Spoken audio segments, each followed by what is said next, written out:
This used to be where Golden Wings restaurant used to be, right here.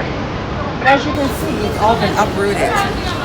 We're going to tell you and share with you what happened to one of the diasporans, little restaurant that he set up here that was doing very well on this little street.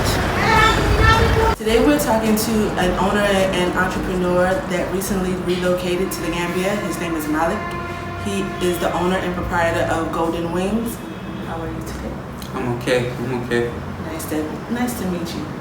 So, can you tell us a little bit about your journey to the Gambia? So, I would say I moved to Gambia 6 months and 1 week ago.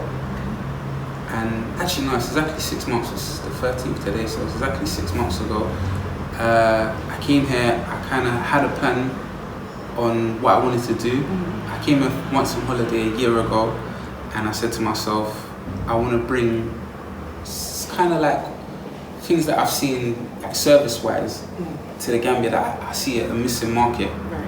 So I studied a little bit about like the cooking business and what foods to cook, and I came up with the idea of Golden Wings. So it's not basic, but it's fries and wings. It's like 3 different specialized flavors, fries.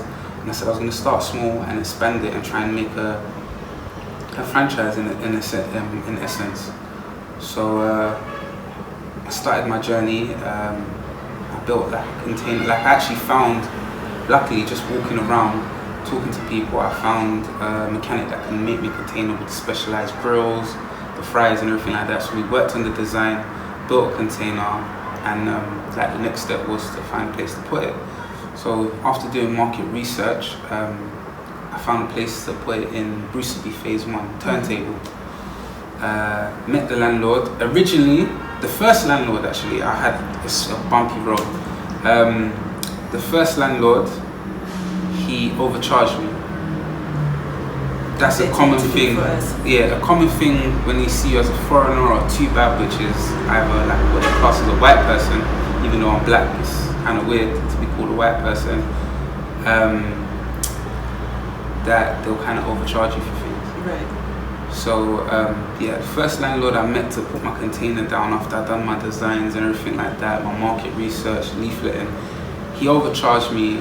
And then, but we came to a contract, we came to a final agreement. I didn't mind the overcharge because I saw the vision that I had for my product.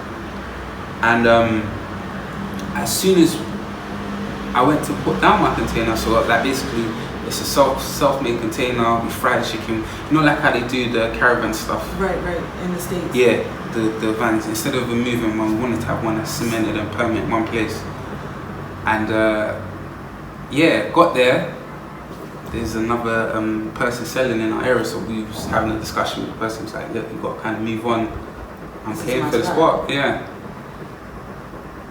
Backwards and forth, landlord said, I'll get you a better spot, That didn't turn out to be right. And then when we finally did agree to a spot that he changed for us, even though it wasn't on the main road anymore, we agreed to something. The day we got there to move our stuff, so I thought, let me go check there early, because he's already done something funny before. Let me check something else. He's taken, so he was doing building work in the building at the back.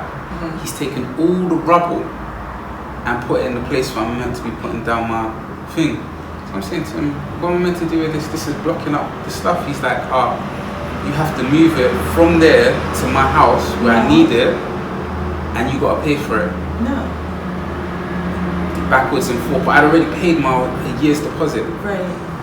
So I'm like, this guy is not making no sense. Then, so I said I left it for another day. Then I've come back, and so where we agreed to be on the main street, not on the main street anymore, it's kind of on the side, but we're still visible to the main street, which is important to be seen. We've decorated our whole thing. We've got a logo printed. Well, me. I'm saying we. It's me by myself out here in Gambia. And yeah. Went there the next day again. Now there's someone in front of us blocking us from the main street. I said, listen, this is annoying. I just want my money back, because you're not sticking to the contract, essentially. That took nearly a month to get my money back. It took him 30 seconds to take my money, but a month to give me my money back. As frustrated as it was, God was good. I went back to England just to do a little bit more market research. I spent a few days in restaurants in England, and just to get some supplies to bring over, because I wanted to.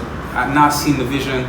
I saw that there's still some products over here that they don't have over here. So I was like, alright, cool. While on the plane back there, I'd met an MP. She was on my plane. She said, "You seem quite polite," and God was good that we ended up just talking, and she was like a mother figure to me, just showing me things in Gambia, and I was telling her all the problems I was having with the container. And so she knew, her father knew a landlord that was also on turntable. So he said, "Look, go meet him, see if he'll give you, if he'll do it for you." He gave me a lot better price. He showed me where he wanted me to cement it down. There was no issues when she was involved. So he's taken my 6 months payment instead of a year. This time he's taking 6 months, and then okay, let's get it done. Got my container brought down on the truck. There's no issues. We're cementing it down. The next day he's like, "You're 1 foot too close to the shops. I need you to uncement it, dig it up, and put it over there." It's frustrating, but I'd already made a better deal than what I had already, so I was happy with it. Go. So did you need a permit to do all this work? Because it wasn't government land, we checked up if we needed a permit. So we had to have our business license. That was guaranteed. I had to get my TIN number.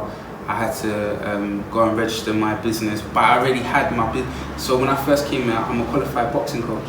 So I've been helping out with like schools and things like that. So I already had a business account. So I just put my company underneath that as well.